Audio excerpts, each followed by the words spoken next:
This episode of Better Bad Ideas is brought to you by LaborFirst. Let's get into it. I'm Sean O'Brien, General President of the International Brotherhood of Teamsters. Put your helmets on, buckle your chin straps. It's a full contact sport. We're going to find out who has a better bad idea. Welcome to Better Bad Ideas. We've got former U.S. Senator, hopeful U.S. Senator again, Scott Brown. Honor and privilege to be on Better Bad Ideas. Same here. Did you think it was a better bad idea coming on the show? Or what? No, I was really looking forward to it. I enjoyed your when you and Mark Wayne Mullen, who's a supporter of mine, went at it. I enjoyed and I appreciated the fact that you showed up at the convention and pointed out that, respectfully, we can find areas of agreement and work on it, as I've done my whole life. So your career has been, I'll tell you, it's been great to watch because, you started out from humble beginnings, born in a shipyard, basically, right? And then you end up a mass legislator, National Guard, retire as a colonel, U.S. Senator. No one thought you could win that. 2010. And you resonated with the voters back in 2010. And I think a big part of that was your humble upbringing, your struggle, trials and tribulations. But the best thing I liked about that campaign, I think most people liked, was the fact that you were Scott, regular guy in a Carhartt jacket and a pickup truck. Yeah. What was that strategy all about? Well, first of all, nothing's changed. I mean, I was born at the Portsmouth Naval Shipyard, 9th generation from New Hampshire, 1717. I lived in Portsmouth the first couple of years of my life. Then my parents got divorced, moved to Wakefield. I had a great career, had a great life. I know you lived in Wakefield, so it's a wonderful community. I probably ran around Lake Quannapowitt like 5,000 times. But I'm back in New Hampshire where my family is, and Assessor, Selectman, State Rep, State Senator, U.S. Senator, Trump's ambassador to New Zealand, Cook, Niue, Samoa, and our interest in Antarctica. And back then, yes, I was running because I'm looking at the people that were actually running, and Martha was already picking out the drapes. It was a done deal. And I remember she wouldn't debate me. She wouldn't do anything. And I said, I'm going to win this thing because you had Obamacare, and quite frankly, you recall we had Romney Care, right, which had full which basically set the tone. For it's completely different. Obamacare crushed it. You had the Cadillac plans all the way down to the Commonwealth Care. You could have all different types of programs, and Obamacare now it's like this one size fits all, high deductibles. It's not affordable. But back then, though, Romney had probably the best health care. Yeah, it was the best one in the country. Phenomenal. Yeah, it passed like 198 to 2 or some ridiculous amount. So I was saying, and I said, I can do better than these people. And I went out and I met people every day, as I'm doing right now. I would go to, if it was 4 or 5 hours to go and see 10 or 20 people, I'd do it. Go to Pittsfield, Dalton. And I told them what I was doing and what I would do for them, and I would always be available. And I'll never forget, I'm in the debate, the one debate that Martha gave me at UMass. I think I was there. Greeting all of the union people and saying, we're here, we got signs, but we're voting for you. We're voting for you. Because they recognize, I'm not a silver spoon guy. I'm like you. Parents married and divorced 4 times each. Lived in 17 houses by the time I'm 18. I'm a sexual assault survivor, domestic abuse survivor, arrested at 12. I'm busting my hump to try to be the best and provide the best for my family and my friends. But anyway, that was great. And I remember her picking out the drapes, and I was in the backstage with David Gergen. And I said, David, I just want to say, Scott Brown, it's such an honor to meet you. I was a big fan. He goes, yep. I go, okay, well, I just want to say thank you. Appreciate you being here. Okay. And he walked away. Martha comes in. Martha, how are you? You're dressed. It's amazing. You look great. How's your dog? How's your husband? And I said, here we go. It's going to be like that. It's going to be fixed. So the hair's stuck up, and danger, Will Robinson. I got to be ready. And I remember saying, well, Senator Brown, imagine you're a U.S. Senator and the Kennedy healthcare bill, Obamacare, whatever, is going to come, and you're the deciding vote to kill it. The Kennedy this, the Kennedy that, the Kennedy this, Kennedy. I said, sir, no disrespect. It's not the Kennedy seat. It's not the Democrat seat. It's the people's seat. And that was when it was over. And it was an honor to serve the people of Massachusetts, an absolute honor. And to try to fill the late Senator Kennedy's shoes with constituent care and other things, it was wonderful. It was exhilarating. Those guys, those old school guys are, they're few and far between now. I mean, you look back and, I met you a long time ago when you were running for your first time as U.S. Senator. And I remember I met you after we were in Menino's Hyde Park used to do a neighborhood block party. Yeah, yeah. I love Tom Menino. I think he was the best politician ever in the city of Boston because he used to say to everybody, and I think this is what resonated with your campaign originally was, Tom Menino would go to everything in the city, everything. But where he focused on, he didn't care about the being in front of 400 or 500 people. He wanted to go to a place where there's 10 or 11 where he intimately could have these conversations where that's more important sometimes than going to these big high ticket events. And it seemed like, you know, you may not have adopted that from his playbook, but you kind of ran same campaigns where you're out there grassroots, you're in your pickup truck, you're out with a Carhartt jacket. People want to see that. Yeah, it's just the same way. I haven't changed. I mean, I have it. That's my third GMC Canyon, going around everywhere in New Hampshire. How many payments you got left on that? I paid cash. All right, good. Because I got a trade-in for a great price, and it was like $14,000 to get that. And there's a car out there. It's like lime green out where the parking. That's my truck. Some guy special ordered it, and he didn't want it, so I got a great deal. Lime green. How do you like that color? Well, it's that color. You'll see it outside when you go park. I can't wait. Yeah, it's great. But getting back to the campaign, so you know you've been in the spotlight ever since you came to prominence in political arena. Your family is well known. Your wife was one of the most respected newscasters, Channel 5. We used to watch her all the time. I think she was an anchor for a long time. And your daughters, obviously everybody knows their trajectories and where they ended up. How was that? Like, I mean, that was when you were the U.S. Senator, you know, you had American Idol going on, your wife's in the spotlight as well. I mean, who was neglected in that family, I guess? I was. Okay. The U.S. Senator They were up here, and I was down here. The U.S. Senator didn't rate, Yeah, Ariana, my other daughter, who's a veterinarian on the veterinarian board in New Hampshire, and we're kind of down here. But yeah, listen, we're blessed. I have two wonderful kids, 4 grandchildren. And Gail was a shop steward at Channel 5, a union member still. She's going to get a pension. I've been a union member in 1982. I had to stop because I obviously became a senator and an ambassador. So, yeah, we work hard and take nothing for granted and go and meet people and treat them with respect. So, but at your age now, you're coaching high school basketball. You're doing what you love to do. Yeah. You work out. You're in phenomenal shape. You're 66 years old, right? 65, right? Thanks for reminding me. Great. I'll remind you all the time because I don't like being reminded either. But, I mean, you are at a point in life where most people your age would say, hey, I've risen to the top. I've come from humble beginnings, worked my way up, earned everything I've gotten, which is the truth. And, you know, when you get to 65, 66, like maybe it's time to step back. And most people would say, hey, you know what? I've accomplished a ton. I'm probably going to have grandkids coming, or I have grandkids. Like maybe it's, you know, time to scale back. But you are completely doing the opposite. You are ramping up. You're in the fight of your life. You are taking this thing on like you're going to lose, right? And you're fighting out there grinding every day. What is making you tick, and why do you want to do this? You just watch Washington. You've been there. You see it. The gridlock is unbelievable. They don't talk. They don't work together. Mm-hmm. That changed a lot. And remember, when I was there, I'm the guy that stopped the Democrat supermajority. So every bill came through me in my office for almost 2 years. And to find ways to find solutions, the fact that they're holding you and the citizens of New Hampshire and this country hostage every time and shutting down the government, affecting union and non-union workers, and saying that we're leveraged, I find offensive. Well, the problem is, and I think you'll agree with this. I mean, you were labeled as one of the most bipartisan senators when you served, right? Which is great. And what my trajectory through my career is, obviously I was a president of Local 25, one of the most influential unions. Yeah, you were. Ran New England, and then became the youngest international vice president, and then became general president of the International Brotherhood of Teamsters. But the one thing that taught me working in Massachusetts, especially with people like you when you're in the legislature in Massachusetts, was we never looked at issues that were a Democrat versus Republican versus independent. We looked at the issues as, all right, how is this going to help, number one, our members, your constituents, and I got that kind of education and formal training on how it was to work across the aisle, even though, and I always looked at your party affiliation. Growing up, I went to high school in Medford. Growing up there, blue collar city, you always looked at political affiliation, usually just by zip code or where you were brought up, and it wasn't about one party was good, one party was bad. So when we went to Washington, D.C.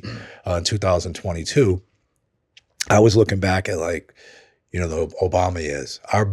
Labor's biggest issue back then was the Employee Free Choice Act, which I'm sure you remember, was basically the PRO Act, a little watered down. And we had a Democratic House, Democratic Senate, Democratic President. And that was Labor's biggest issue. And it got kind of pushed to the side, never talked about, did nothing. Fast forward, you get the PRO Act, which was never going to pass because it was an issue. It was a legislation that was, going to be weaponized by the Democrats against the Republicans. And we recognized it because, we're one of the biggest, most powerful unions, and we know what it takes to organize members. And we're like, there's no way this is going to be embraced. Even before the election, this is going to be embraced by the Republican Party because we need bipartisan support on this. We start working with Josh Hawley. Yeah. Right. Josh Hawley was not at the time, like, we didn't know who he was. I started setting up meetings with these Republicans when I first took over and said, look, I'm going to take the playbook that we utilized in Massachusetts and try and incorporate it on a bigger scale. I'm junior varsity coming from Mass. Now we're in varsity. Let's see if this works. And having conversations with people and agreeing to disagree on stuff that you can never agree on, but finding common ground on stuff, that's what we started doing. And it's really not that hard, but right now it's impossible. It's frightening because when you can shut the government down, like happened in November. And it's happening now, right now. Yeah, right now with Homeland Security. Yeah. How do you fuck around with Homeland Security? And it's like, all right, we need people in there that are going to find solutions to the problem, not weaponize an issue for their political, comfort zone or their political future. And, the way that you do that is you read the bills. You see how they affect your state, your country, your debt and deficit, and vote regardless of who's supporting it. That's what I did. I've never been in the majority. I mean, remember here, I was in the state Senate. We had 6 out of 40, 22 out of 160. And yet I had a very successful career getting things done. Mm-hmm. Same thing. And my first bill was the insider trading bill. I did it, within 6 months. Went right up to the president and said, sir, we need to get this done. It's ready to pop. And he did it. Right. There was no insider trading going on. Oh, yeah. And when I left, they weakened it. Now they're all of a sudden going to do it again. Yeah, they've already made their hundreds of millions of dollars. Let's cut the crap.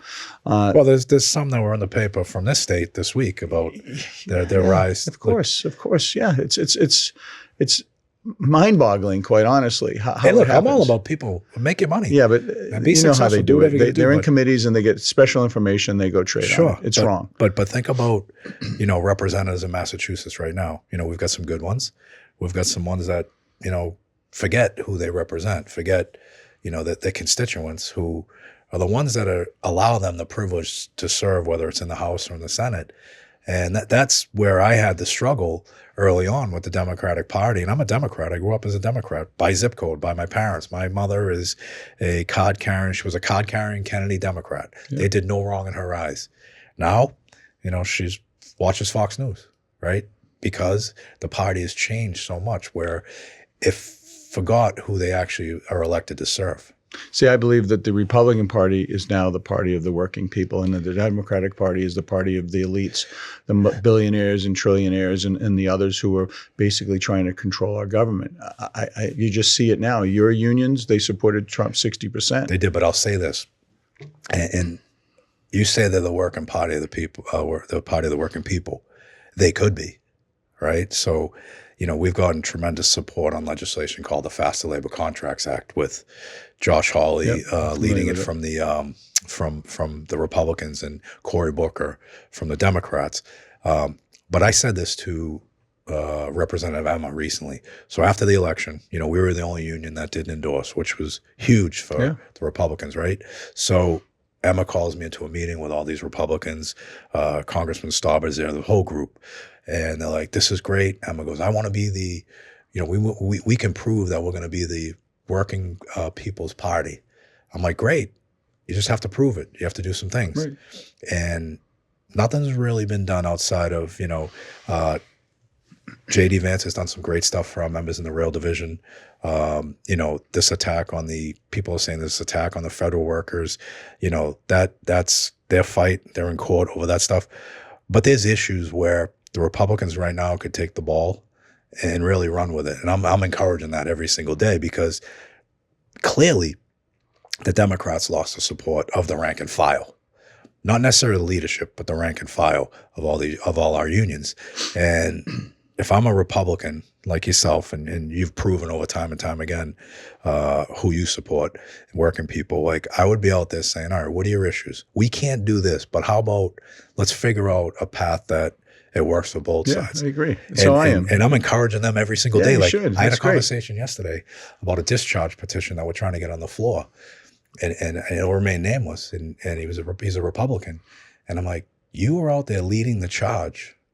And why can't you sign on to this discharge position? Because I got a chairmanship that might be in jeopardy. I said, listen, Exactly. no one put their fucking neck out on the line more than I did. And I did it because it was the right thing to do. Yeah. So you nailed it. So here's the issue.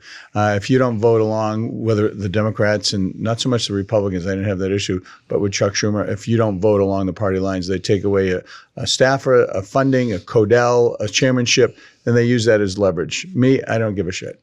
I'm going to be there. I'm going to do what I feel is appropriate. But it's also interesting that you said, I looked at, for example, at the big, beautiful bill that was signed. Right. I looked at that as a pro-America, pro-jobs bill because you have no income, no tax on tips, overtime, seniors are getting a break on Social Security. But in New Hampshire, $500 million over 5 years for our rural health centers, $200 million for the Portsmouth Naval Shipyard, accelerated appreciation for businesses who want to grow and expand, that supercharge that we need. And keeping the taxes as they were, not the largest tax increase in. Every Democrat voted against it. That's not pro-jobs. That's whether you're union or non-union. Right. And yet they're touting it's bad, it's this, it's that. No, it's not. You're seeing now the beginnings of the economic recovery that, quite frankly, paying what I paid $2.28 the other day with my BJ's card for gas. Eggs are $1.19 at Market Basket. Do we need to do more? Yes. When you say, why am I running? Why? What's driving me? It's the fact that we have people down there that don't do their jobs. They're beholden to the special interests, to their party leadership, and they forget, as you pointed out rightly and aptly, that they are not representing the people. And I look at the people that are in charge in New Hampshire right now. We have Kelly Ayotte, former governor, Republican, supermajority in the Senate, a large majority in the House, supermajority in the Executive Council. We get 4 Democrats who are anti everything that President Trump does. It doesn't matter whether it's supporting our law enforcement. They don't support qualified immunity. Whether it's not even giving the president an attaboy on Iran or Maduro or any of the good things that he's doing. And that's just wrong. Yeah, I mean, hey, look, I said it all the time, and Trump could cure cancer, and they're gonna find fault with it, right? This episode is brought to you by LaborFirst, the leader in healthcare navigation and advocacy for plan sponsors, union members, and retirees. Navigating healthcare isn't easy, especially when it comes to Medicare, and it shouldn't fall on our retirees' shoulders alone. That's where LaborFirst comes in. They work one-on-one with members to help them understand their benefits, resolve issues, and get the care they've earned. From answering tough questions to fixing billing problems, LaborFirst is in your corner every step of the way. No call centers, no runaround, just healthcare advocates who care. LaborFirst was founded by a proud Teamster son and grandson. For over 60 years, his father and grandfather led Teamsters Local 837, now Local 107 in Philadelphia with pride, purpose, and grit. That same union spirit runs through everything LaborFirst does today. Now, hundreds of union health plans trust LaborFirst as a true partner, delivering results, supporting members and retirees, and never forgetting who they're actually working for. When it comes to protecting what your members have earned, LaborFirst stands with you.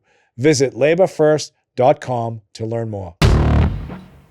This episode is brought to you by Catches Law Group, proud advocates for injured workers and their families since 1986. If you've been hurt on the job, navigating the workers' comp system can feel like fighting an uphill battle. That's where Catches Law comes in. They've recovered over $3 billion for hardworking people just like you, and they don't back down when your rights are on the line. They know what it means to stand shoulder to shoulder with unions and workers across the country. Because at Catches Law, it's not just about compensation, it's about justice. To learn more, please visit catcheslaw.com. That's KECHES law.com. And I've got to tell you, I've had the opportunity to work side by side with Catches Law Group. I've watched how fiercely and tirelessly they work on behalf of injured workers and their families. They get the justice that our members and workers deserve nationwide, and they fight and fight and fight. To learn more, please visit catcheslaw.com. That's KECHES law.com. But let's get back to defund the police.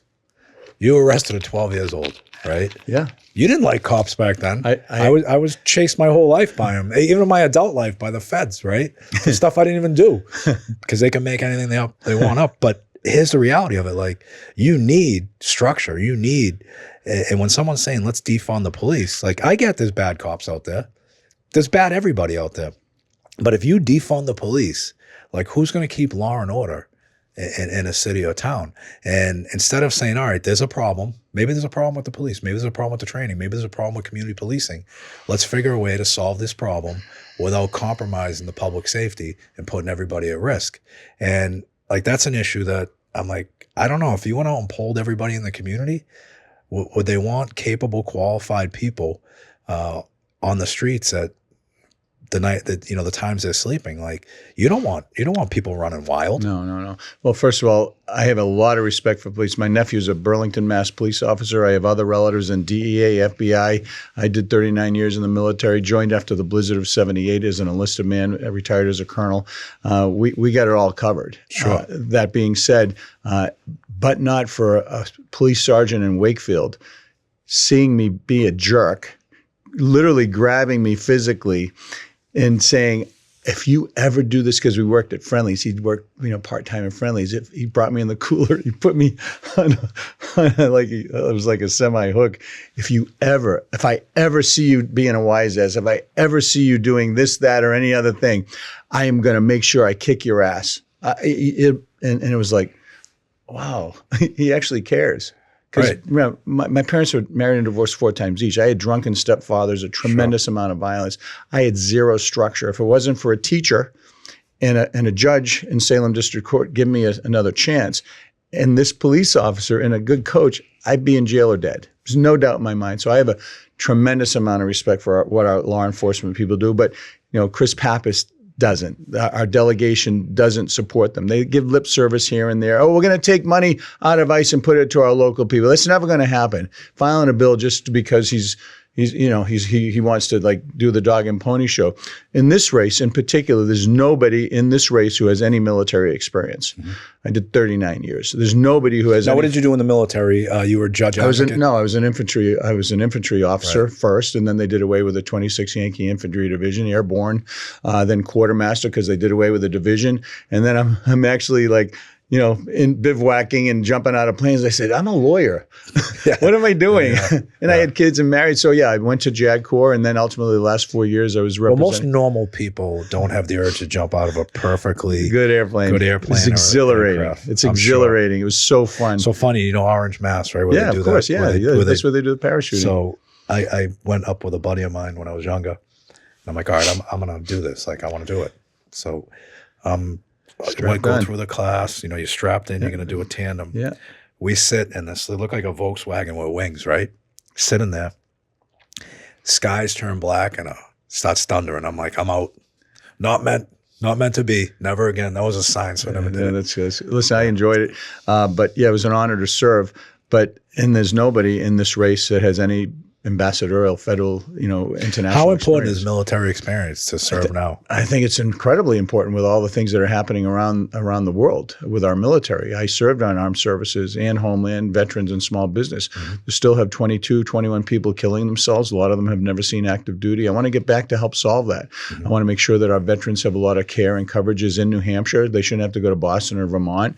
And, dealing with strategy, funding our men and women who are serving, making sure there's no overlap. We can streamline, consolidate. Yeah, it's pretty embarrassing though. Like when the country's shut down, and the people that fight for our freedom every single day, who probably sacrifice the most financially, they're on food stamps and borrow money. Yeah, I mean it's happening right. It's Coast Guard right now. Yeah, it's Coast embarrassing. Guard. My nephew's in the Coast Guard. He's a XO locally, and he's been in for for 12, 15 years. They're not going to get paid. Our TSA. Safety and security, WIC and SNAP programs. So who's responsible? I mean, there's both sides that have to take some ownership on this one. And, the last time around, we took a position, and we were very vocal, one of the few labor organizations that basically came out and said, cut the shit. Sign a clean CR and let's get people back to work. I said that same thing. And let's not put people in the middle. I mean, you have air traffic. Leverage. You have air traffic controllers. You know, we had catastrophes in the airline a year ago, right? When the military helicopter crashed. Like, those are the people you don't want to fuck with. Or, you know, TSA people who, you know, they got to deal with every ounce of people's bullshit. That, you know, they go to a job that's tough. I don't care whether people say they stand around, but then you're going to tell these people you're not getting paid for a month? Like, come on. And we're supposed to be the best country in the world. Who's at fault for this? So I think, and I said the same exact thing, cut the crap. And if you see, like in New Hampshire, Gene Sheen, well, I came together. Well, after 43 days, you got the same exact thing you could have gotten on day one. Do a CR and hammer it out in committees. And they didn't. I've said publicly, I've texted Thune, and I said, keep them in overnight, 24/7. Don't let them go on holiday, Valentine's Day, fundraisers. Keep them there 24/7 until they do their damn jobs. But isn't that how it's supposed to work? It's supposed to work, but it doesn't. I tell you, Fetterman, I had Fetterman on the podcast. He should be the leader of the Democratic Party. I had Fetterman on the podcast, and he was rock solid from day one. And I got to tell you, that guy, you know, he's a pretty impressive guy, you know, and I think he doesn't get enough credit because the way he dresses or the way he looks, but he calls balls and strikes. Balls and strikes. But there are some people on the Republican side that are never going to compromise. You know, they're dug in, just like there's some people on the far left that are never going to compromise. But I think that's the minority of both groups. Like, there's a way to get shit done. And right now, we shouldn't be in this position. No, we're the United States of America, and we shouldn't be then. But once again, you put the petty personal partisan interest ahead of the people's interests. There's no reason to do a government shutdown. And they knew for 3 years that the healthcare extenders, you know, under Obamacare were going to expire. 3 years. Well, they knew because what did they do? It was extended for COVID. What did they do? They did nothing. Well, they weaponize issues. You know? But they did. They should have worked on it for 3 years, but they did nothing. And this is the problem with our government. They wait till the very last second, and because we don't have a supermajority, like you pointed out, when I stopped that, or the ability, they just shut it down and use us as leverage. So right now we've got 3 major projects that are in the pipeline, but 2 that are important. It's the Gateway project, which is a tunnel connecting New Jersey and New York. This is fascinating, right? $11 billion project. And I'm thinking, this is big dig all over again, right? And I was there. I voted on that. And then there's the Penn Station project. So, you know, now everybody's laid off because funding stopped because there's a pissing contest going on. And, you know, I've talked to the president. He's like, hey, I want the project. But, you know, Schumer's being difficult on this side. It's Schumer. So I call Schumer.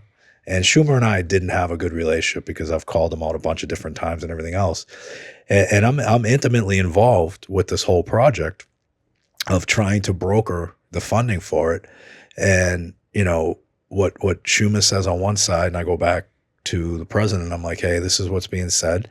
And conversely, I'll go back, and they're like, you know, and it's like, come on, tell the truth. We got people, thousands of people ready to lose their job in the middle of winter. Like, let's cut the shit. Like, who cares what Penn Station's name? Name a Trump station. I don't care, right? Next guy's going to come in and probably change it anyways, but just let's keep people working. And I tell you, Secretary Duffy and I have been working relentlessly to try and get this thing done. But at the end of the day, it's like, you know, all the pissing and moaning, all the leverage you think you got, now they're holding it up because of the ICE issues, the 10 demands that they have. And look, maybe some of those demands are relevant. But Homan's already done some of those things. He's already addressed those things. Right, exactly. But I mean, listen, we think, I mean, that guy getting shot, that was crazy. It's terrible. Absolutely crazy, right? So, all right, listen, you got it. Need some reform there. But why are we leveraging that for things that because they're funded for a couple of years. Right. And you just said it. I talked to the president. How about them getting in a room and banging it up? Well, he did. Like to his credit, and I call balls and strikes. You know, the president said he needs to call me, so I call Schumer up. I go, you need to call him. He's like, well, I don't want to call him right now. You know, and it was going back. I go, Chuck, all due respect. I said, I don't want to be talking to you or anybody else about this thing, but you know, we need to keep people working. So then they file lawsuits, and it's like, come on now, like just get in a room and get this fucking shit over That's the with. solution. And it's like you did with Mark Wayne Mullen. Yeah. Battling and then getting together. Listen, I've had many run-ins with Chuck Schumer. I'm not a big fan, respectfully. And I know the president. I respect him. I know what he's doing. I appreciate what he's doing. But I'm going to call balls and strikes with him as well. So you were the first one to endorse him in 2016. And there was a quote that says, hey, look, I will support the president of the United States, but I will also tell him when I don't agree with him. What haven't you agreed with the president on? Well, I thought when he did Venezuela, he got Maduro, I agreed with that, but I don't want him running Venezuela. I want him running our country and working on our economy. I didn't think he should have kept Fauci at all. I look at what's happening now. He's doing an amazing job on foreign policy, but we're hurting here right now. The people you're talking about, we need to get our economy moving immediately. And it's not only hurting our men and women who are, whether they're union or non-working, non-union, but our energy costs as well. Yeah, we're seeing it, but we're not seeing it in individual states. So there's a lot of things that I agree with them on, and when I see something specifically, I'm going to point it out. Right, and I think a lot of it is how you actually bring it to his attention. Like, I've always told doing him, press releases and smashing them people on TikTok. That's really not. That doesn't help. It's like, hey, listen, you fucked up over here. Like I talked to him. I said, what do you care what the project's named? It's going to keep people working, people that voted for you. And he called me back like the next morning. He's like, well, what do you think about this? And I'm like, you're the boss. Like you tell him what you want. I said, but at the end of the day, I said, just remember one thing. 65% of the union members working on those projects voted for you. And conversely, I said to Schumer, what do you care what the name of it is? As long as people are working. This is where it gets crazy. Listen, Sean, that's government, man. That's why I want to go and get back and try to figure it out and work on it. Yeah, I could be relaxed. I could be down with my wife in Fort Myers. I could be, doing my rock band all over the country. But there's a need there, and the people who are there right now are knuckleheads, and they're not looking out for the people. Now, Congressman Pappas, he's got some union support. Always check his record. I was just going to ask you about, is it accurate, his support of unions? Has he always, we check his record, obviously. What is your position on his opinion of himself that he's a pro-union candidate? Well, my experience with unions, as I said, I was in the union since 1982, and I never got any union support ever until I ran for the U.S. Senate. The first union endorsement I got was the Worcester Police. And then I got some local fire. That's it. I've never received any money. I've never received any help. But I'm the guy who actually have supported, unions, picket lines, strikes, et cetera. And then you have guys You've actually walked picket lines, right? I did. Back with and people say, "Oh, it was for after and Screen." That's just Screen Actors goes. That's after. I'm sorry, there's still people who are contributing dues, which I did for decades. Chris Pappas has never done that. Yeah, of course he's a Democrat. They're going to rubber stamp it. But like you said, how about looking at people and their accessibility? What has he done for the unions? What has he actually sponsored and passed that helps unions? Well, I think he signed on to the FAFSA labor contracts, which Stauber out of Minnesota and he's a Republican. That of course he's going to sign on, though. It's a easy. It's a no-brainer. It's easy. But what has he actually done? For example, in the insider trading bill, when on the thing that he voted against the big beautiful bill for, he said it's because of SNAP and it's because of Social Security, Medicare. And I'm like, okay, did you go to the Speaker of the House? No. Did you go to the Chairman? No. Did you go to the President? No. But do you think? But I did. Do you think they're just being told how to vote? Yes, of course. Listen, I remember, I'll never forget, I was a U.S. Senator, and we were doing something. It was a no-brainer. And it was just an amendment to a simple thing. And it was a great amendment. And Al Franken voted for it.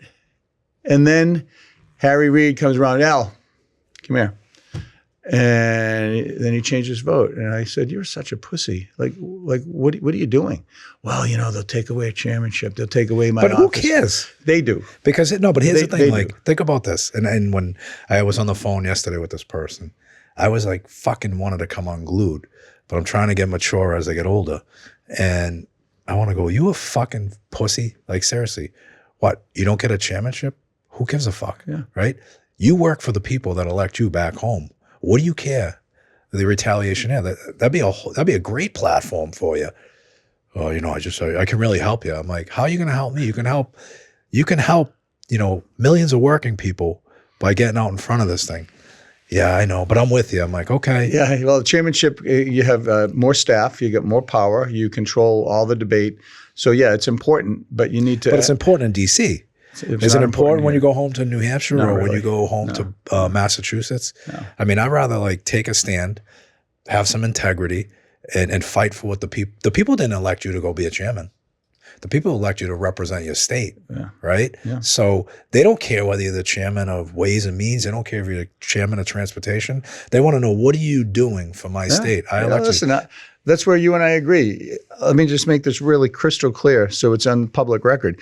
My office will always be open to you. Mm-hmm. Not only that, happy to go drink a beer or two with you. Several or tequila. But we always an open door. That's what happened with the Zagruder bill, right? They came in and they were like, we need your help. We need your help. Like, yeah, how much do you need? Well, we need, X billions of dollars. That's never going to happen because you have insurance, you have lawsuits, you have medical insurance that's going to pay for that. So what's the real number? They go X. I go, okay, I can do that. And I got it done. I got it done. Now, as a U.S. Senator, when you're elected, will you support the Faster Labor Contracts Act? I actually know why you're doing it, right? Because there's the delay. I'm going to work with Josh and learn more about that particular issue. Yeah, I mean, that's important to us. That's important it's to labor. Important. And by the way, we've been working with so many different people from so many different walks of life and different backgrounds that we would never get the cooperation and every consideration is being taken. Like, what happens to small businesses? What happens to, and we're actually engaging stakeholders in it to say, look, how does this hurt you? How does this help you? Like right now, big tech is going to put on a huge fight, but big tech isn't going to be affected by this at all. Right. So here are the three things: the faster labor contracts, the warehouse workers protection, and those are the things that I was doing research on, right? Because coming in here, and it's not something that people in New Hampshire are talking about right now. But we fight all the time in New Hampshire, and it's crazy. Is there's always this introduction by a Republican governor about right to work. No, it's off the table. Yeah, it's off the table. Right, you would never support national right to work. No, Rand Paul always takes a run at it. But the thing that I'm proud of, we have. But they actually, excuse me for interrupting. They actually, if I'm not mistaken, yesterday or the day before, they had a vote to take it off the table. Right, because people keep trying to, and it's divisive. Yeah. So yeah. Well, it's proven that if you're right to work, less wages, education systems, not anywhere near where it needs to be. But it's funny, like Josh Hawley, for instance. We first started talking to him. I'm like, we can't ever, support someone that's going to support a national right work to platform. He's like, yeah, well, I don't really know much about it, but I'm for right to work. And when we actually sat down and explained and had a conversation and actually showed him the comparison of states that are right to work versus non-right to work, not just from a labor perspective, but from a community's perspective, from an education perspective and everything else, he's like, I'm not supporting this anymore. This is not good for my constituents. Yeah. And all it was having a conversation. Well, it's interesting you say that. So I plan on hiring somebody from the union, a labor person. I know where you're going with this. I'm not interested. Right. Well, okay. you make way too much money. I just can't take another pay cut. Yes, I was going to say, but I know some people in this room who could probably be very good. Okay, you have a house in D.C. already. We are trying to get her a job. And I, for example, in the fishing industry, I believe it or not, Barney Frank and I were like this when it comes to protecting our fishermen. And there's no advocates here right now in New England except Susan Collins. What a great industry, huh? That's amazing people. It's like Major League Baseball. Amazing people. And then, on the two-way issues, I don't know everything about everything, but I hire good people around me. Right. So I'm telling you right now, I will hire, per your recommendation or others, somebody who is very well informed on these union issues. So I can go to him or her and say, hey, tell me about this. And I think the conversation part of what you just said is important because a lot of time there's misperception about what is actually fact or fiction. That's why I read the bills. I'm a lawyer. Yeah. I read the bills. But that's a problem. Most people don't read the bills. No, that's their fault. They'll depend on a staffer and say, this is not good because of X, Y, and Z, instead of finding out exactly what it is. I mean, look, we represent 1.3 million members. We represent a diverse membership everywhere, A to Z, airline pilots to zookeepers. And I need to know everything I possibly can on what's going on. I don't want to be briefed. I want to be like able to articulate and debate and solve a problem if need be. And it's funny how people just put that in someone else's hands. I'm just going to share, I don't want to go in the Wayback Machine, but Finneran, Patriot Stadium bill. I represented parts of Walpole and obviously that whole area. And I remember remember those late night sessions for 3 days in a row? You know, you had Walter or somebody shaving people's legs. They would, Timothy? Back in the day, right? So I remember I'm at my desk. I'm a state rep, and he puts this bill on my desk. It's like that big. I said, sir, what's this? He goes, that's the Patriot Stadium bill. We're doing it in 3 hours. Yeah, 9,000 pages. Yeah. And I said, I'm a lawyer. So I went to the index, blah, blah, blah, blah, and I'm looking at it. It says, infrastructure. Oh, infrastructure. Walpole. Putting pipes, sewer, everything through the town of Walpole with no mitigation monies. Okay? This is Walpole, one of my biggest towns. And I said, sir, you can't do this. There's no mitigation. We can't do this. This is wrong. And he says, you know what? You're right. I knew that. I want to see if you could find it. And then it didn't happen. And then Bob Kraft had to put his own sewer facility up on the property. As he should have. Yeah. So those are the things that you do when you read the bills. So think about this. Think about how many people don't do that. Not only on a state level, but on a federal level. And then after the fact, what do you say to your constituency? Like, oh, my bad. I didn't do my job. I read everything. My members don't do their job. They get fired. Yeah, right? I'm a sponge. You got to read stuff, folks. So what has been the positive part of the campaign so far, and what has been the negative part? The positive part has been the people. You know, going out and visiting businesses and individuals about learning about their lives, their history, their dreams, what their issues are.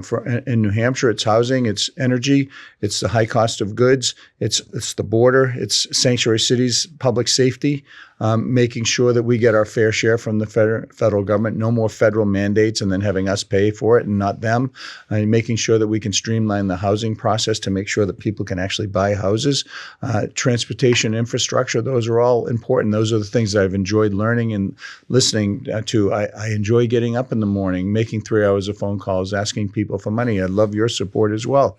And then going and visiting businesses. I've already been up since 6 o'clock working, did a TV interview. I'm here. I got other 3 or 4 things tonight, and then I'm done around midnight. So that's been amazing. And you got a hall pass this weekend, right? Yeah, I do. I have a whole pass probably for a week. Thank you. No, she was actually with Natalie Jacobson, Dixie Watley. Oh my God, that was Dixie Watley and Gail, and then Judy Guile, who was the camera person. They had dinner at Natalie's house last night for 4 hours. What a crew that was back in the day, because Chet and Natalie, 5 to 6, Chet, Nat, and Dickie. Don't forget about Dick Albert. Dick Albert. And then Mike Lynch on sports. I saw Lynchy actually at the Kowloon 75th where my band played. Right. And he was there. Bobby Wong's the best, isn't he? Yeah, the whole family. So here's the best Bobby Wong story. So Bobby Wong's a great friend. Ditto. I stopped going in the restaurant because I'd go in there, and you go in there with a bunch of my buddies. And he doesn't charge you. And he's trying not to charge you. I'm like, but I don't come in there for this, right? Same. So we used to do Mike Boyle's gym together in the morning. So we're in the same class, adult training. So I'm like, I'm walking out, and I'm like, this guy, he's like, why are you not coming to my restaurant anymore? I'm like, because you don't charge me. I don't operate that way. And I would, would take care of the bartenders and the service. Unbelievable, right? So I go to the lady, I go, when's his membership up at Boyle's? She's like a month or so. I'm like, how much is it for the year? She tells me, I fucking bang, here you go. So comes into class like 2 days later, I don't see him. He's like, oh, you got me. I see how you operate. It's just such a good guy. Wonderful family, dear friend. So tell us about the band. Well, wait, we're jumping ahead here. I want to hear the negative part of the campaign. The negative part is really the divisiveness. And if you go up to a Democrat and say, I'm Scott Brown, running for the United States Senate, they say, you're a Democrat or Republican. I say, I'm a Republican. They go, F you suck, Trump sucks, everything sucks. Very little conversation. So you're getting painted with the anti-Trump brush. Yeah. And I'm sure, your opponents are, and they're their teams are that's their platform. Well, Sununu got Trump's endorsement, Right. You know, so that helps me quite honestly, because right. now the independents are saying, "What did he do to sell his soul?" Because when President Trump says jump, it's like, No, that's ironic, right? Hi, sir. Yeah. Does that rub you the wrong way though? No, Think about you were the first one to jump on Yeah, 2016, right? Yeah. This is where politics is fucking crazy. Yeah, hey, listen, right? you know him. He's going to do whatever he wants to do, and he's Right. going to get And guidance. ironically, I ran into Sununu's brother at the White House Christmas party. Yeah, he's making only about $5 million. Well, I said, you know, how you like the private sector? He goes, a lot better than the public sector. Yeah. He's a good guy. Yeah. I like him. I like the Sununu family. But John is he's been out of touch for almost 2 decades. He got crushed by Gene, and I didn't. Now, is John attacking you? No, he's trying to avoid me, but it's going to be problematic because the MAGA base is angry at the president, and they're never going to vote for him. The independents are now coming over to me, the military, the people that voted for me here and there. So we got a lot of great groundswell. What is his platform, though? What is Sununu running on as your Republican opponent? Because you got the primary. It's September 8th. Right. So there's a lot of time. It's 208 days. Right. And so I don't know. I've seen him maybe 4 times. It's like problem solving, kumbaya. You need fighters down there. Right. You got to draw a line in the sand. You know, the name's only going to carry you so far. So far. I mean, I had the same thing with my predecessor. I read all about you. Yeah. I know about it. And listen, Hoffa stepped down because you didn't want to run against you. You would have lost. Right. We would have crushed And then he endorsed the other people, and you crushed them too. Yeah. So we're fighters. The name only brings us so much. But as far as Sununu, like, are you going to debate him? Have you asked him? You ask him. Why don't we bring him on here and debate? I'll do it tomorrow. I'll be the moderator. I've asked over and over and over, but he thinks it's won. He reminds me a lot of Martha. Does he really think he won? Yeah. He thinks. I think he thinks he's Martha Coakley. What's the polling saying? The polling, he's up, but the polling is 208 days away. Right. But we're closing, and we feel really good about where we're at. And I wouldn't be doing this, like you said. I could be doing anything else. Why? Because I feel I'm going to win. I have a plan.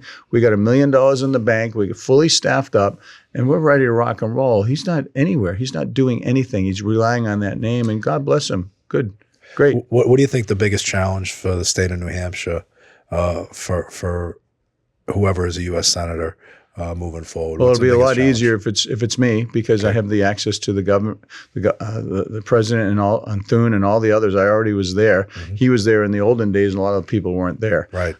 Bringing dollars back. You know, those federal transportation dollars, creating jobs is really important. Eliminating the federal overreach. You know, that basically. It's onerous and it costs New Hampshire taxpayers money, but we have the New Hampshire advantage. No income tax, no sales tax, no interest in dividends tax, no bottle bill, carry a gun or not, wear a motorcycle helmet or not. And those 4 people are screwing it up every single time, putting roadblock after men and boys and women and girls sports, not supporting our law enforcement. You know, these more and more and more government overreach and taxes. Those are the issues, and I think I can help. So one of the issues, you were always pro-choice, right? And then you flipped that, and I didn't flip. Well, you changed your position on, right? No. Listen, you're still pro-choice. No, I support the New Hampshire law, right? And I believe it. I supported it coming out of the federal government, going to the states. And New Hampshire has spoken. They have the same law basically as every state in New England, and I support that. You want to make any changes, you go to the legislature. I support. Obviously, I'm against partial birth abortion. Chris Pappas is not. He favors that. I have worked very hard on adoption and other alternatives, the safe haven bill, allowing people to drop babies off at police and fire stations. And I've noted that the ability now to have ultrasounds and other women are making different choices, and the support systems they have are important. Mm-hmm. So yeah, my wife and I made that decision. When my youngest daughter, the water broke, and they said, "You were the baby, Gail," and we chose the baby. Right. So I believe that people should have the ability to make that decision. Yeah, so I mean, pro-choice, I can't imagine. Nothing's changed. It's the same position. Telling my mother, Charlestown Project woman, who brought up 3 younger brothers on her own, and then brought 3 of us up. I can't imagine trying to tell her what she should do and not do. Look, it's a choice, and people have the right to make that choice. But on for example, we have to draw those comparisons. On the Chris Pappas side, you're all in. It's abortion up to the day of birth. I don't believe that. Mm-hmm. I'm against partial birth abortion, federal funding of abortion, and I don't believe we should be sending monies out of the country to help other countries with abortions. I believe, that it should be determined by the states, and New Hampshire is very clear. What about the tariffs? That was very controversial, and I took a position because of my day job that, look, I'm all for tariffs as long as they're bringing jobs back to the United States, as long as they reestablish an industry, reestablishing a higher middle class. And there was such a attack on the tariffs. And I think there's part of the problem is I don't think the government's doing a good enough job of explaining exactly what those tariffs mean and what they could possibly mean 6-7 years down the road. Like when you look, for instance, the auto industry, where bad trade policies in the early 90s led to the demise of many industries going to Mexico, steel, auto. If we have an opportunity, if those tariffs can bring those jobs back, right? And they have. I mean, what is wrong with that? They have. And so first of all, it's President Trump. Don't forget President Biden kept in President Trump's original tariffs on China. Mm-hmm. He actually increased them. PNTR. Yeah. Do you remember who authored that? Clinton. No, I didn't. We didn't support that. No way. Yeah. So listen. Here's my take on tariffs. I agree. The president should have the authority to do tariffs and use them strategically as another tool in the toolbox to get the best benefit for our country, to help bring jobs back, to make it onerous so other companies, instead of going for the cheap dollar and the cheap income tax or whatever, bring it home. Right. Be American. I support that 100%. And for example, India, they're buying oil from Russia and other countries and undercutting the world market and basically propping up Russia. I thought the president was appropriate, saying, "Hey, stop. This is your tariff." Now it's down because they've agreed to do that. Same thing with a lot of these other countries. The fact that Canada, yes, we have a high tariff. We're battling with our neighbor, who I love, Canadians. I love Canada. But we asked them to secure the border, and they really haven't done a good job there. We asked them for other things, and they haven't done it. Well, the securing the border is important in New Hampshire, right? Of course. I mean, we still have people a lot coming of in. drug Drugs coming right down through Massachusetts, all the way to New York, and right back up. Right. But you look at the tariffs, and he is using them judiciously now. He's reestablished, quite frankly, fairness. I think it's a question of fairness.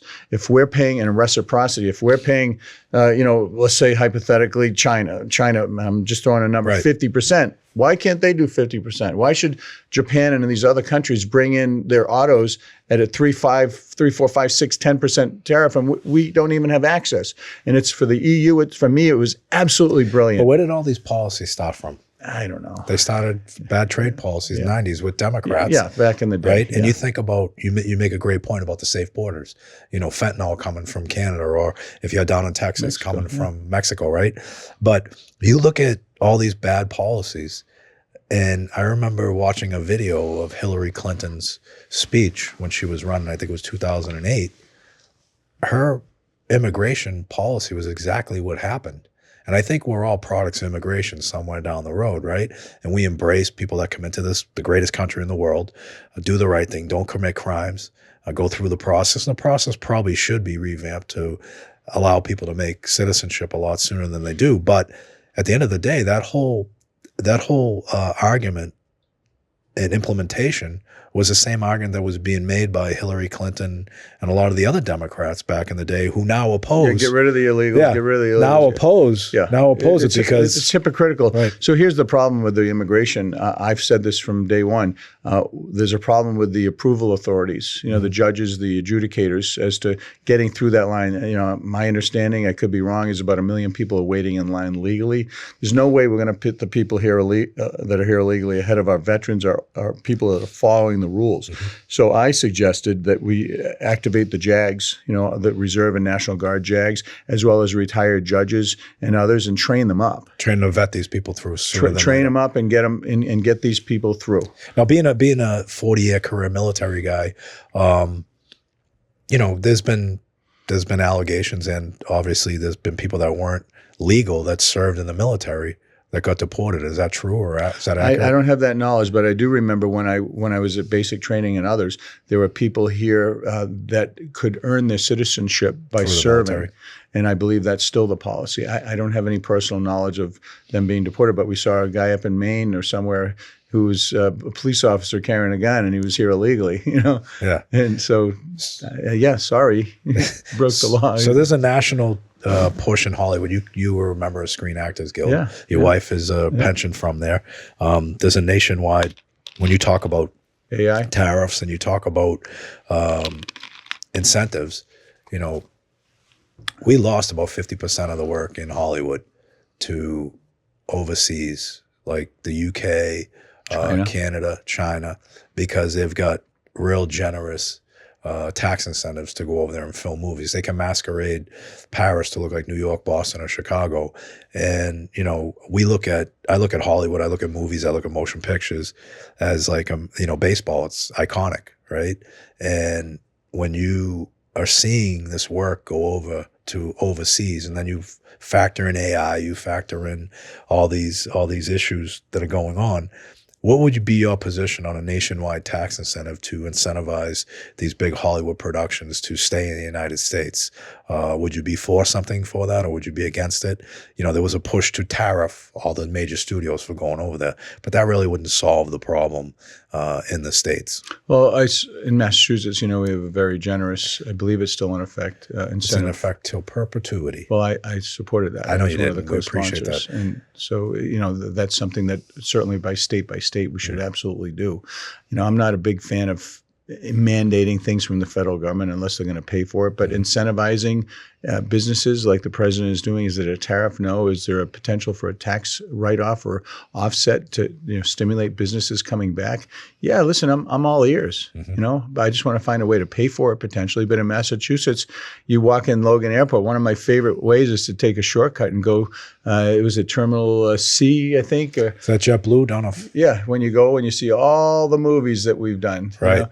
And I say I've seen every single one of them, and I remember saying, you know, I was part of that. I actually. So you were part of it. I was a big part of it too, because you don't know this. I think it was Timothy. Timothy was a big driving force, right? There. My father was a transportation coordinator for Local 25 in Boston. Yeah, I know. So any of the movies that were filmed, they had to hire Teamsters. So I grew up in a time where we would go to the Hilltop if a movie came in, because we knew my father was going to be working 3 or 4 months when there was only 2 or 3 movies per year. And then all of a sudden, because of people like you, myself, remember Richard Creswick, those guys, Nick Paleolotis, we all worked with the legislature to get that tax incentive put in 2006. And then Charlie Baker, on his way out, put it into perpetuity. It was supposed to sunset in like 2020 or something. So here's the problem, though. The one thing I think we need to address when you're talking about state or federally is that many of these companies have learned how to manipulate it. They'll maybe do 5% of the movie in Massachusetts and get 100% of the write-offs. And that's something I think is a gray area we need to address. So but that's always been scrutinized. If we're gonna do something federally, then it's got to be in the United States, like at least 75%. Right. That's the and it's a different players now in Hollywood. You used to have 4 or 5 major studios, making all the calls. Now you've got big tech. You've got Amazon. You've got Netflix. You've got Apple, and Amazon and Apple. When you look at what their model is as far, or what their products are, this Hollywood stuff is just a big advertisement for them. And all their movies, all their streaming media, that's all their Apple products that are in there. So they're not really in it for the passion of the industry. They're in it for growth. It's business, What's your position on AI? Very interesting. As I watched Terminator 1 and 2 this week, I'm like, that's AI right there. Scary, isn't it? Yeah, and I am a trust but verify. I think that it creates some great opportunities for us. And bottom line is I appreciate what the president did with that task force, because if China gets ahead of us and other bad actor countries, we're going to have trouble. But what do we do with all those jobs that are going to be replaced? Like, my concern always with technology and efficiency is like, okay, everybody wants efficiencies. Everybody wants technologies, and I'm all for efficiencies and technologies if they're going to make our jobs easier. And if jobs are eliminated, let's find a way to create jobs as a result of these efficiencies and technologies put in there. And our concern is that we're such a society of convenience that we're not looking 10 steps ahead to say what is going to be the impact of the implementation. Point of AI. well taken. The problem is that it's moving forward regardless. And if China gets ahead of us and others, they can use it, quite frankly, militarily and in many other ways, economically against us. But don't forget, AI is such a high energy source entity that the builders and welders and electricians and all the folks that are building those high capacity areas are needed now. There's what Well, you're going to thousands and thousands of jobs in your industry that they aren't there. Right, but here's the issue. For once, probably the first time ever with this technology of AI being implemented, there's going to be, we've always dealt with it in the blue collar world. We've dealt with, think about our logo, 2 horses. What was that? That was horse and buggies delivering goods and services all across the United States. You don't think we were shitting our pants when the combustible engine came in? We're like, how are we going to deal with and this? Look at you now. Right? You have one of the strongest unions in the country. And the problem now is moving forward for us is these, states that want to put autonomous commercial vehicles, platooning. Yeah, I'll never get which will one. be a disaster. I'll never get in one of those ever. No, I'll never buy one. I'll never get in one ever. The problem is like these commercial vehicles, they're going to eliminate jobs, hundreds of thousands of jobs. And when you talk to like a Democratic governor like I did from Colorado, we had bipartisan support to say, look, we understand the Waymos of the world, which we don't like, the Ubers, the Lyfts. This our biggest issue is these driverless commercial vehicles going up and down the road. Both supported, both sides supported, put a bill in front of the governor of Colorado. I call him up. I'll never forget him on 43rd Street in New York, saying, you can't veto this. You have to sign it. He's like, well, I love the Teamsters. And I'm like, okay, great. And I've been with you on everything else, but I can't be with you in this one. I go, you out of your fucking mind? This is the only one we really care about. Where are you going to put those 200,000 commercial drivers that live in your state? He's like, well, it's not coming for 10 or 15 years. I go, it's coming in 10 or 15 minutes. Where are you going to put these people? He's like, oh, let's further continue to talk. I'm like, no, I need to know. Are you gonna support this legislation or veto it? He's like, well, I have to veto it. I'm like, because you're bought and paid for by big tech. That's all this is about. And I said, well, our relationship's over. Click. Yeah.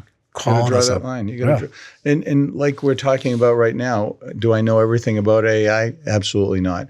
Have I done a lot of research on it? Yes. Mm-hmm. Can I do more? Yes. But I know there's a tremendous amount of jobs right now available to help build. Well, they're building the infrastructure of it. That's huge. That's an important part. Which is going to keep people working for 20 years. But it's just I met with someone that's very, he lives in your state. It's not Dean Kamen, is it? No, it's Alex Karp. It's Alex Karp. Yeah, okay, I know the name. I've never. So he's the head of Palantir. Yeah. Right. So he explained to me exactly what AI is going to do and who it's going to wipe out. And this. Oh, put me in touch with him. I'd love to speak to him. Yeah, I will. And it's all white collar jobs. Your lawyers, your doctors, your accountants, your analysts, all professions that really have never been affected by AI. They're going to be wiped out. And where are they going to go? Right? Where are those people going to go? And to your point, AI can't plumb a house, can't, wire a house, can't do certain things that, a human can do. But there's another tranche there that have never been affected by it. Yeah, it's going to be interesting to see you're what seeing happens. that actually now. I know people that are being affected. Look at doctors. Yeah. MRIs. Yeah, listen, they're being affected now. But I look also at the cell phones, and then you have the computers, and there's all these things that have happened at the end of the world, and we seem to be a very resilient economy, and people adjust and adapt. Right. I don't have a specific answer for you right now on that. Yeah, no, I mean, I don't think anybody does, to be honest with you. I'm sitting on a panel. But I'd love to speak to him. Yeah, I will make that happen. But I'm sitting on a panel this week with Josh Hawley and a bunch of others just about AI and the effects. And, I think it's good to have these open dialogues as far as the pros and cons of it. It's funny, we're talking about having conversations, working collaboratively to solve problems. And this is a problem that I think everybody should be looking at and working together, because you don't know the effects truly of what's going to happen in AI. I mean, you look at our kids right now, and your kids are older than mine, but you look at them and, instead of getting a book like when you're in law school and going doing some research, we're all guilty. We go right to Google, we go right to Chat GPT, and we find, like, my remote control wasn't working the other night in DC, and I was panicking. Like, how do I fix this thing? Because I want to watch this show. Yeah. And I go on Google, how do you, remote control won't work on a Samsung TV. There was like 400 things that came up. I had to fix in 10 seconds. Listen, and we're guilty as charged. I'm old school. I still like to read the newspaper and touch books. Oh, I love it. I love the newspaper. I love it. All right, so let's talk about the household. Is there any political division within the household? No. Everybody is on the same page? Yeah. Obviously, Ayla has her own ideas about certain things, but yeah, they're all registered Republicans. But within our house, our family, we have people who supported President Trump, and their kids have not talked to him since. Mm-hmm. That's 2016. It's crazy. Divided family members, and I know a lot of folks have that same thing. And I'm always kind of maybe it's the Massachusetts flair, and growing up as an underdog and being in a minority party. That Tip O'Neill, Ronald Reagan philosophy: battle by day, but like we're doing, at night, grab a scotch, grab a beer, and then next day figure it out. Right. And that's who we are. Yeah, it's we got to get back to that. It's like in your face, racist, Nazi, it's like, what? Supposedly, I guess because I have a certain position, I'm now a Nazi. I'm like, I served my country for almost 40 years. What? I'm like, what? So I didn't realize, I mean, obviously this division, but after I spoke at the RNC, I wasn't speaking for any one political party. I watched it. It was great. I was speaking for, working Americans. Yeah. And I had friends that don't talk to me anymore because of it, right? So they're Shame not on really them. my friends, right? But then I had people like attacking me from the far left, saying I'm a racist, all this shit. And I'm like, are you out of your mind? Yeah. And then publicly, these one of the DSA people, they burn a flag. They burn the American flag, right? And desecrated something in DC. So I see it and I comment on it on Facebook. I'm like, those people are a disgrace. You can have your opinions. That's the best part of this country. You can say and do whatever you want for the most part. But to burn a flag, that's unacceptable. I had people saying, well, the Supreme Court ruled that it wasn't. I laughed. I go, all right, so if the Supreme Court rules, whatever, and your child gets affected by whatever, you good with that? Like, what they're doing is they're disrespecting the greatest country in the world. Have them go to another country and pull that shit. Yeah. Yeah, it's crazy. I've never. We have a couple of friends right now who, we don't even. We love them. We always will, but they're just so like in your face about stuff. I'm like, dude, I just want to watch the game. Yeah, have a beer. I just want to watch the Patriots. Stop. Just stop. Trump. I'm like, stop. I don't care. Right. Okay? You've never met him. You don't know him. You don't know what he's doing. You're ill-informed. But have you ever said to them, all right, what's your solution to the problem? Yes, of course. Yeah, they say, well, blah, blah, it's always back to Trump. I said, well, under Biden, we had all these illegals come in. Were you bitching about the border? Mm-hmm. Well, Trump's, they're so draconian. People elected him. That's what they want, the border closed. Right. And he did it. Didn't he new legislation like Biden said? I said that. Pappas wants a new legislation. He did it. I mean, in fairness, Biden was good to us as far as fixing our pensions. Yeah. But look, I think that's important. anybody in that seat is going to have criticism, but the venom right now is brutal. It's brutal. Well, hopefully people like you can go down there with some common sense and solutions to problems, or work to find solutions to problems, not draw lines in the sand. Yeah, listen, I've always, like I said, my door is always open, and always for anybody, because I like to learn. You tell me something, I'm going to go and verify it. Right, exactly. I'm not going to say, oh my God, guy Sean told me it's gold. Oh, yeah, I've got burnt many times on that one. And when, here's the difference, and when I give you my word, unlike the governor you're referring to, it's gold. Right. I've always been in the minority. I've always been, and the only thing I had was my word. And I'll give you an example. Mitt Romney's running. Kerry Healy's a VP. They're going around the offices saying, oh, you're going to support us. I said, no, I gave my support to Jim Rappaport. Oh, that's going to cost you. We need your support. They try to strong arm me. I said, no offense. My office was about this big, no windows. I said, yeah. What are you talking about? Put me in an outhouse? I said, you guys have no clue what's going on up here. The only thing I have, we had 22 people. The only thing I have is my word. And when I give it to you, it's gold. And period. By the way, your word means more to your constituents than it is in a building. Same thing with Trav. I love Trav, right? And we're doing the stem cell bill. And he said, he really wanted to do it. And I walked into him unsolicited. I said, Trav, I have a solution. He said, what do you mean? I said, the stem cell. People are concerned about, using baby body parts. I said, why don't you, I have an idea about using the umbilical cord, the stem cells from the umbilical cord. And I think we can do the umbilical cord and then set up a chordal blood bank and solve that problem. So people can store their cells, or others can, and at UMass there's a chordal blood bank. And he said, oh my God. And we passed it. unsolicited, and Right. and I consider him a dear, dear friend as a result of that one encounter. Yeah. It's Trav. Oh, he was the best. Yeah, He was still is the best. So listen, I asked all my guests this, and if there's one person who is currently alive and you could have lunch with that person, who would it be? That I haven't had lunch with. Different genres or one specific? whatever you want. I mean, Yeah, you're a music guy. You got a band. Let's plug the band. What's the band? Well, it's Scott Brown and the Diplomats. Yeah, we're playing all over. You can hire us. I'll pay. You got to pay a little extra because I want to make sure it's a union wage versus a non-union. We're a nonprofit organization. Yeah, right. Okay. So all kidding aside, if in fact they alive or dead? Alive. All right, alive. I think for my purposes right now, I've done a lot of people politically already, already foreign, so I'll stay out of that. But musically, probably like Jimmy Page, Brian May. If we were alive, Jimi Hendrix. Those amazing performers. So on that side, on the sports side, I'd love to sit down with Peyton Pritchard and see how this guy who's about the same height as me, just dominating 6th Man of the Year, just this incredible, intense heart. Crazy. I love that.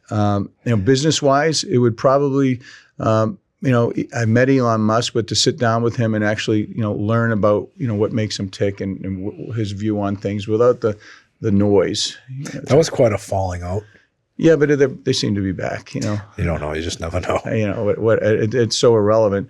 And so I guess politically, like I've had lunch with most of the sitting senators and I'd like to sit down with the Speaker of the House and actually figure out what makes him tick.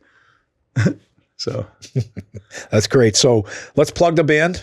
Yeah, Scott Brown and the Diplomats. And if you want to help politically, you can go to scottbrown.com and help. Right. What are all your social media platforms? Are you on Instagram, TikTok? At Sen, Scott Brown. And then it's all there. You just look it up. scottbrown-diplomats.com for the band and, just have fun.